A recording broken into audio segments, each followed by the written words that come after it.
What is going on, everybody? Welcome to The Obsession. It's April 23rd here in southern Wisconsin. So we got about an 80-degree day. It's been raining all day yesterday. We got about 2 inches of rain down here at the Triple B. Looks like the deer have been in here last night and this morning. This is kind of in the parking area. So projects for today, I have trees I got to cut that have gone down that need to get moved off the trails. Then I'm going to open up a couple food plots. And I'm probably going to hinge cut a couple things, not a lot. I'm going to assess one position to try and maybe gravitate the doe bedding kind of closer to the food, which will allow the upper level stuff for the bucks. Kind of up in the saddle, one of these saddles that I know is bedding areas. So looks like we got the neighbors driving by. So we'll be doing that, getting that part done. Brought the chainsaw, I got the steel with me, so we'll show you guys what's going on. Thanks for watching The Obsession. We're going to get to it right away. Alright guys, well you can see we got a tree down right here by the road. This is actually the lowest one we found. He broke right off. It's an elm, or a box elder. Looks like he was dead anyway. I'm going to cut this elm out of here too. Kathy, my wife, wants that gone. You can see it's a dead elm anyway. Probably a chance that it could grow some morels underneath it, but we're just going to take it out. I'm going to cut this up into some big chunks, get it out of the creek, make sure it's out of the creek, and pull the brush up into the edge here. We'll let that grow up. Hopefully we'll get some more trees growing in here. I may put a couple pines in there when we get our pines, which should be here in the next week or two. We got 400 pines coming in, so that might be something we'll do. We'll see. Anyway, I'm going to get to cutting this up, so we'll see how it goes. Alright, pretty simple. Took about 20 minutes. Just kind of knocked it down, put it into some bigger chunks. I'll cut it up into usable wood another day. We got a lot of work to do, so we're not going to spend a lot of time here. I'm going to stack these off to the left of the trail here, and we'll move on. So probably going to head up the hill. Got a couple more down trees up there. And then we're going to start our fun stuff, our hinge cutting.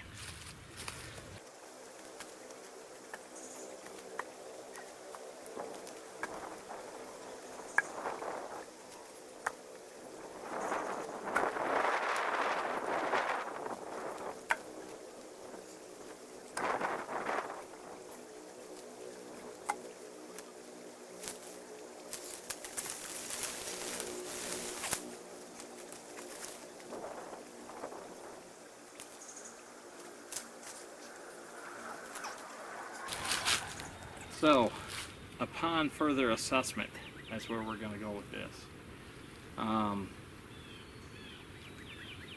Pretty sure I couldn't get in here if I was going to hunt this. If I made a bedding area where I was talking about, if I hinge cut this. Reason for that is this is transition. There is bedding up above there.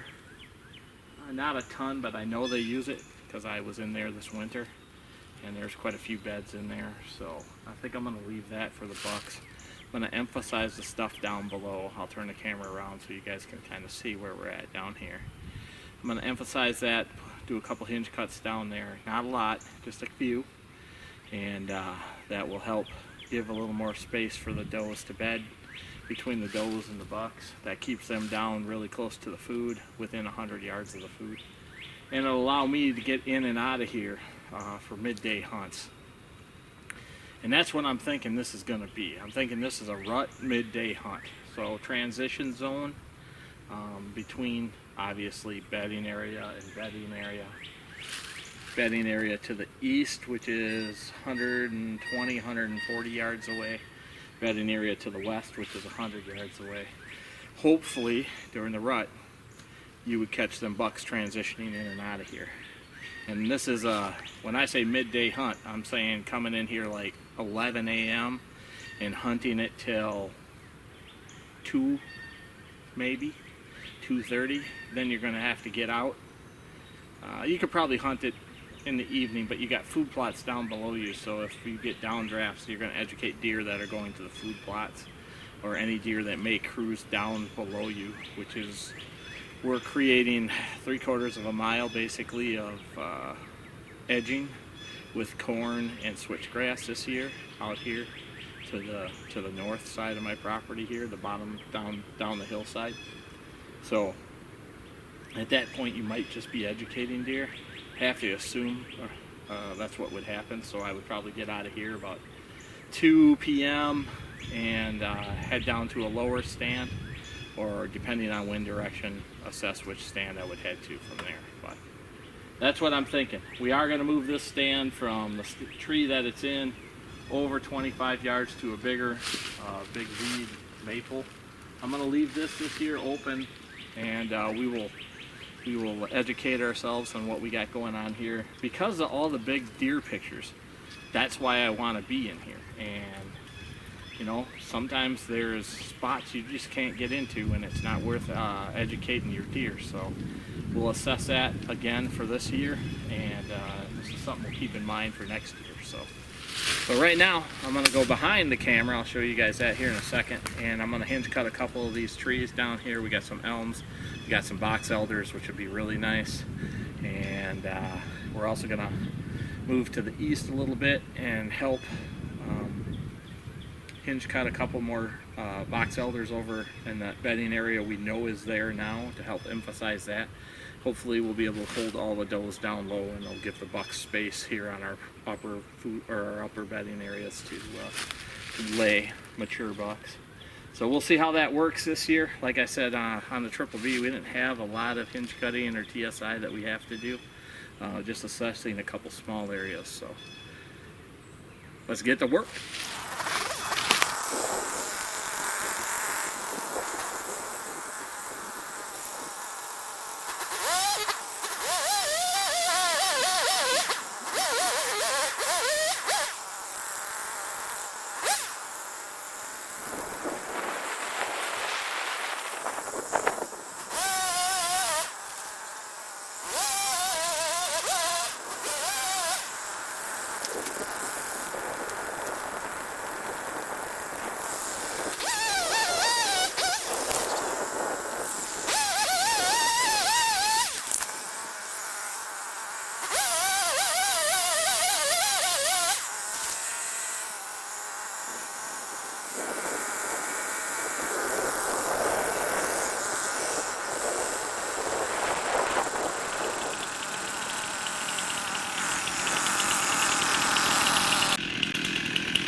Well, here we are, guys. This is one of the bedding areas. It's approximately 80 to 100 yards away from some of our food plots. I know the does use this pretty heavily. Got a lot of deer movement through here. You can see, showed you guys the box elder that had been cut or knocked over here by one of the dead trees that had fallen. Obviously, there's a bunch of undergrowth here. I'm going to hinge cut a couple things. I'm going to hinge cut some stuff back here to help emphasize this bedding area. The deer transition through real heavy. You guys can see the trails in here. So we're going to actually just help promote this area, help the does. Hopefully they'll fawn up in here.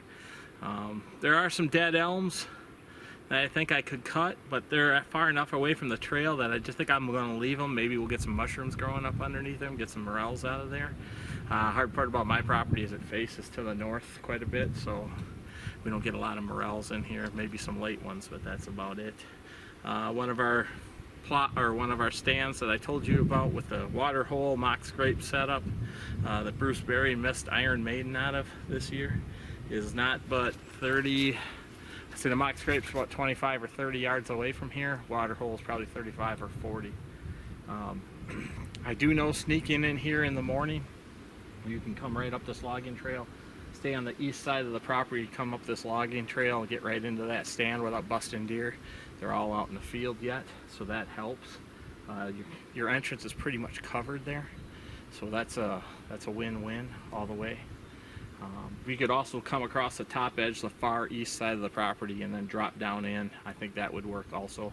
I know that I've come out up there and had pictures of bucks right here on the scrape at the same time I was on top of the ridge. So that tells me that I can get in and out with deer in this particular area, even at midday. So that's a good thing. Like I said, I'm gonna hinge cut a couple of these trees. Not so close to the trail, probably a couple down in here. I'm also gonna hinge cut a couple of this box elder. Some of the undergrowth is getting to be 4 or 5 inches around now. So we're gonna hinge a couple of those over, help that come up. It's all actually above the deer's head, so they can't even browse on it. So we're gonna cut that. Hopefully this will help improve this area. There's a lot of deer trail right through here, so they'll figure their way through here and bed up in here. I've got a box elder straight behind here I want to do, 2 box elders over there I'm going to do. So there's probably 5 trees and a few of these limbs, and that'll help promote this side of the bedding area. Where we just were is, I can actually see the hinges that I had done, so I don't know, 55 yards to the east, so this will all kind of be close together, and should work out pretty well. What we're doing is making the bedding area for our does even closer to the food, and allowing our bucks to bed up behind us. So that's how we're gonna do it. We'll see how it goes. Oh, transition wise, right now we're at level wise about 175 feet above what the base bottom is, and we're about 170 feet, 175 to maybe 200 feet below the top edge of the hillside up above us. This is what I'm going to call this year, this will be level 4, and hopefully with an extra level this year we'll have that much more transition and be able to hold more deer on the property. That's the plan. Alright guys, well, we're in the plot furthest to the west. This is the clover plot that I have here. It's about 80 to 100 yards from where we park. Actually up a straight cliff to get back into the backside. You can see the stands actually in this pine behind me. Left this bur oak right here, and you can see I got my mock scrape set up on that. These other limbs that are low, deer also scrape on. This is actually where I shot Shocker this year. Had a bunch of pictures of him in here and came in here October 27th. And he was with a doe, followed the doe down in here, his doe cut behind where the camera is, and I got a shot at him at 37 yards. What I'm going to do with this plot is, I'll show you guys on the pan shot here, there's a bunch of buckthorn on the downhill side here. I'm going to thin that out to, there's a couple more bur oaks in there, and there's some nice white oaks on the edge of the cliff where it drops off, and I'd like to put a stand in them white oaks. It's pretty windy now. You know, the wind's picking up, we got a storm moving in tonight. So what I'm going to try and do is start cutting some of this buckthorn out of here. I got a funny feeling I'm going to end up coming in here with the bobcat and the brush hog and brush hogging most of this stuff out. There's a lot of well, buckthorn and berry bushes in here. We're going to open this up. I haven't decided this year if I'm going to make this clover, leave it clover, it's really established really well, or if I'm going to switch this to brassicas this year, which I may do on the grounds of all the buckthorn. When we cut it off, it's going to try and come back up. So what I should do is spray this with 2,4-D and glyphosate and kill everything. As soon as that buckthorn starts to sprout again, spray it all off and kill it. There is a small tree in the middle. My wife calls it fungus tree. I really have no idea what kind of tree that is. Probably going to take that out. There's some honeysuckle over here a little bit, not a lot. Going to take that out, mostly buckthorn in here. So probably make a big brush pile in the middle, and when we get an opportunity we'll end up burning that. There are a couple more oak trees, smaller oaks about my height, maybe 6-7 feet high, that I'm going to leave just because I don't like cutting oaks ever. So that's how that's going to be. This stuff up in here is buckthorn. There's a couple elms and box elders up in there. What I'd like to do is open this all the way to an oak tree that's about 20 yards up to the hillside here. I'll show that to you on the pan shot. You can see this great big white oak over here. I'd like to open that corner around to him, over to the tree up here. Basically, we're going to make this plot, it's not going to be a lot bigger, but it'll probably basically be a 1/4 acre instead of an 1/8. That's about what it is right now. But I will say it's probably one of the most productive spots. Early for sure if you want does. It's easy in, easy out. Shoot a doe, drag her right out. You don't really interfere with a lot of the deer movement, so that is a positive. I think if we got over into this big white oak over here in this corner, it would be even better for us. I did find a dead deer right on the edge of the cliff here. It looks like it was a fawn. Must have died late winter. Skeletal remains are being eaten by the bugs right now. Lower jaw is separated from the skeleton, so obviously scavengers have chewed it all up. There's not a lot left, a lot of hair there, but that's about it. So I'm gonna get started, I guess. I'll use the chainsaw, cut these buckthorn off at the base, and make a big pile out here.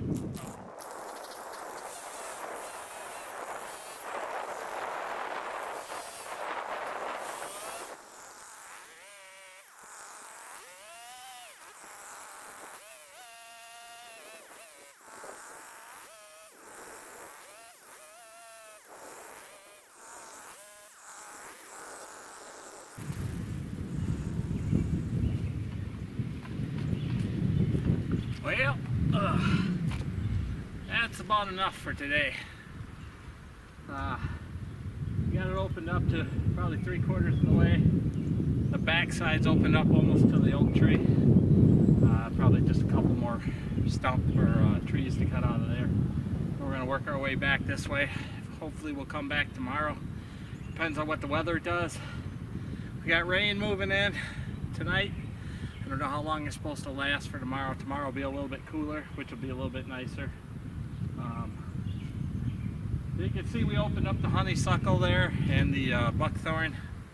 It actually is gonna, it's another 10 yards basically, maybe another 20 yards off to the east here, and then it'll be another 15 or 20 yards back up behind the camera. So I'll open it up basically to a 1/4 acre, maybe a little bit more. And we'll decide at that point what we're going to put in here. I'm thinking I'm probably going to have to run brassica in here this year, just because I'm afraid when I get everything done and disced up and killed all the roots and all the honeysuckle and buckthorn, that we won't have time to put the clover in and expect it to grow decently. So, and this is actually be the 3rd year of this clover here. So about time we put some brassicas in here anyway. So if that's the way it'll be, I'll come in here and I'll do the no-till buckwheat in here, and then I'll put brassicas in after that, beginning of August, and we'll see what we get this year. We can always go back to clover again next year once we run the brassicas in here for a year or two. So I think either way it'll be a good spot. So anyway, gotta come back tomorrow. Out of gas. I'm beat. Old guy's out of gas too. So thanks for watching The Obsession. Gotta put the work in. It'll pay off.